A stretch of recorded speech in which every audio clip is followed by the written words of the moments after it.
So guys इतने positive results, लेकिन आज इन्वेस्टर्स बहुत ज्यादा निराश हुए हैं जियो फाइनेंशियल सर्विसेज से, क्योंकि इनकम यानी कि कंपनी के रेवेन्यू में नया बेंचमार्क लगा, डिस्पाइट इसके कि डिविडेंड की इनकम भी इंक्लूडेड थी।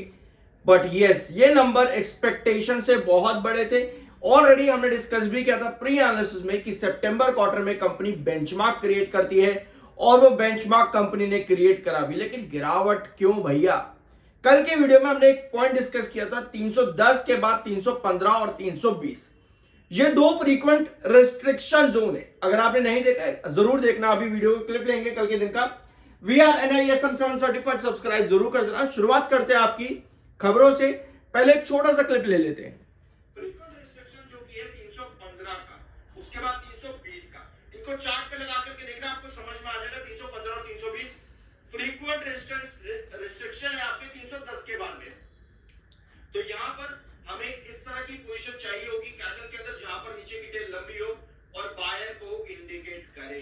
ठीक है, तो ये कंडीशंस अभी ऑन चार्ट। ठीक है, तो हमने डिस्कस किया था कि 310 के बाद 315 और 320 आपके इंपॉर्टेंट रिस्ट्रिक्शन और फ्रीक्वेंट रिस्ट्रिक्शन भी है। और ये कहानी अभी की नहीं है जियो फाइनेंशियल सर्विसेज में। अगर आप इसके चार्ट को देखोगे, यहाँ पे पहली बार अगर चैनल पर आए हो तो आपको शायद से चीजें नहीं पता होंगी, लेकिन यहां पर देखो, ये 320 है और ये 315 है, ये वाला ट्रेंड, और ये 320 है और ये 310। ये तीनों फ्रीक्वेंट रिस्ट्रिक्शन है अभी के लिए।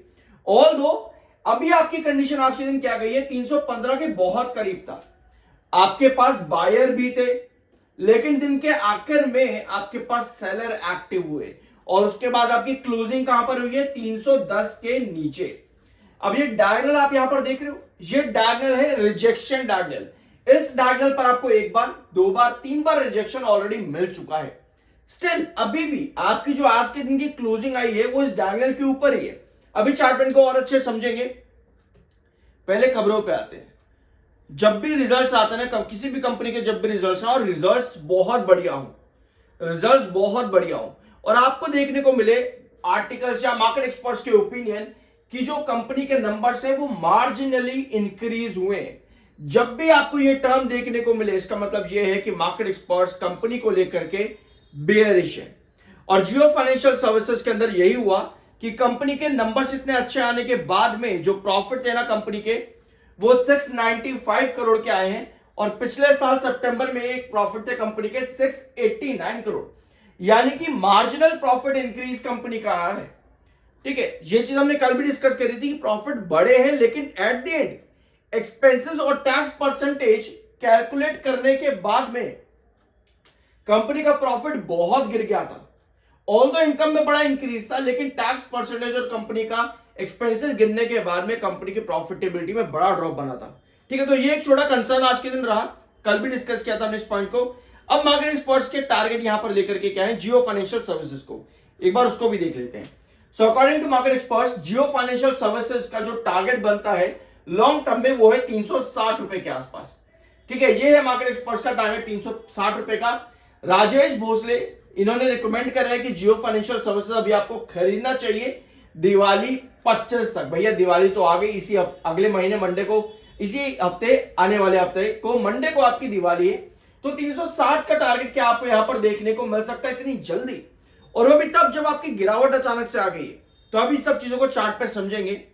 ठीक है, टेक्निकल पॉइंट ऑफ व्यू पे 61.9 का एमएफआई, 54.5 का आरएसआई, टेक्निकल्स न्यूट्रल है। चार्ट पे आते हैं। ठीक है, एक बार आप 1 आवर टाइम फ्रेम पर पहले यहां पर देखो, आपको यहां नजर आ रहा है ये डायगोनल क्या है आज के दिन की। 1 आवर टाइम फ्रेम पर दिन का जो सेकंड लास्ट आवर था उसमें इस डायगोनल पर टच हुआ है, और डायगोनल पर कैंडल क्या बनी है आपकी, ये वाली, जहां पर नीचे की टेल लंबी है जो कि बायर को इंडिकेट कर रही है। यानी कहीं ना कहीं जो आपका ब्रेकआउट बना था इधर डायगोनल के ऊपर, ब्रेकआउट जो आपका बना था वो कहीं ना कहीं आज दिन के आखिर में सस्टेन करने की कोशिश रही है जियो फाइनेंशियल सर्विसेज की। और आपको पता है अगर ये डायगोनल पर सस्टेनेबिलिटी बनती है तो फिर आपके रिस्ट्रिक्शन आ जाते हैं कहां पे, 310 पे, 315 पे, 320। ये तीन लेवल आपके रिस्ट्रिक्टिव लेवल है जियो फाइनेंशियल सर्विसेज के अंदर, 310, 315 और 320। ये तीन लेवल बहुत इंपॉर्टेंट है। अभी हम इसको ब्लैंक स्क्रीन पर समझते हैं। अगर आप लोगों को लाइव सेशन ज्वाइन करना हो आज के दिन 7:30 बजे तो आप कर सकते हो। व्हाट्सएप नंबर आपको डिस्क्रिप्शन बॉक्स में मिल जाएगा, ठीक है। तो अगर आपको करना हो तो ही मैसेज करना, अदरवाइज कोई इतना जरूरी नहीं है, बाकी आपकी मर्जी है, ठीक है। तो ब्लैंक स्क्रीन पे आता हो, इस डायगोनल को समझते हैं। देखो यार, चार्ट पैटर्न समझना ना बहुत ज्यादा जरूरी होता है। मैं ना ASM 7 सर्टिफाइड हूं, इसी वजह से आप लोगों को कहता हूं कि जब भी आप कोई भी डिसीजन मार्केट में लो, अच्छी तरह से रिसर्च करके लिया करो। क्योंकि कल क्या था, कल मार्केट के अंदर क्या था कि भैया जियो फाइनेंशियल सर्विसेज यहां से 500 हो जाएगा, सीधा लिख करके ले लो। मैं कहता हूं क्या करोगे यार, ऐसे लिख करके क्या करोगे? लिखने से नहीं भागता शेयर, प्रॉपर रिसर्च और एनालिसिस करने से भागता है। ये आपकी डायगोनल है जो कि रिजेक्शन दे रही है आपको बार बार ये डायगोनल आपको रिजेक्शन दे रही है, ठीक है। ये आपके पुराने बेसिस 310 का 315 पर जो कि आपका रिस्ट्रिक्शन है, वहां आप रिस्ट्रिक्ट होकर के आज वापस नीचे आए हो। जब भी कहीं भी आपको ये डायगोनल इस तरह से दिखे ना, आपको उसके बाद ब्रेकआउट मिले यहां पर और अगली कैंडल्स आपकी इस तरह से फॉर्म होने लगे जहां पर नीचे की टेल लंबी हो, जो कि सेलर को इंडिकेट कर रहे हो, वहां पर डायगोनल पर वापस नीचे की तरफ पुल बनता है। डायगोनल की तरफ वापस से पुल बनता है और यही पुल आपका ये रिजेक्शन पर अगर नहीं टिक पाता तो उस कंडीशन पर आप वापस से डायगोनल के नीचे आ जाते हो। अब आज की कंडीशन क्या रही, ये आपकी डायगोनल थी। दिन के आखिर के 2 आवर जो आपके रहे वो कुछ इस तरह से थे, जहां पर नीचे की टेल आपको लंबी नजर आ रही जो कि बायर को इंडिकेट कर रही है। अगर ये कंडीशन आपकी बनी रहती है कमिंग सेशन में तो उम्मीद है कि आप फिर से वापस कहां जाओगे, 315 के रिस्ट्रिक्शन जोन पे।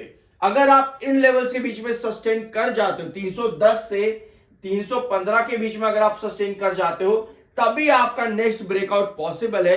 अदरवाइज आप कहीं ना कहीं वापस से ड्रॉप कर रहे हो 305 के नीचे।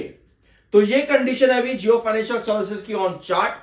आपको देखना होगा कि डायगोनल पर कितना रिजेक्शन मिल रहा है और 305 से 310 से 315 के बीच में कितना सस्टेनेबिलिटी क्रिएट हो रहा है जियो फाइनेंशियल सर्विसेज के चार्ट पैटर्न पर। बाय सेल की कोई रिकमेंडेशन नहीं, वो आपकी अपनी मर्जी और ओपिनियन होना चाहिए। आई होप कि वीडियो आपको पसंद आएगा। मिलते हैं अगले वीडियो में। सो गाइस, इतने पॉजिटिव रिजल्ट्स, लेकिन आज इन्वेस्टर्स बहुत ज्यादा निराश हुए हैं जियो फाइनेंशियल सर्विसेज से, क्योंकि इनकम यानी कि कंपनी के रेवेन्यू में नया बेंचमार्क लगा, डिस्पाइट इसके कि डिविडेंड की इनकम भी इंक्लूडेड थी। बट यस, ये नंबर एक्सपेक्टेशन से बहुत बड़े थे। ऑलरेडी हमने डिस्कस भी किया था प्री एनालिसिस में कि सितंबर क्वार्टर में कंपनी बेंचमार्क क्रिएट करती है और वो बेंचमार्क कंपनी ने क्रिएट करा भी, लेकिन गिरावट क्यों भैया? कल के वीडियो में हमने एक पॉइंट डिस्कस किया था, 310 के बाद 315 और 320, ये दो फ्रीक्वेंट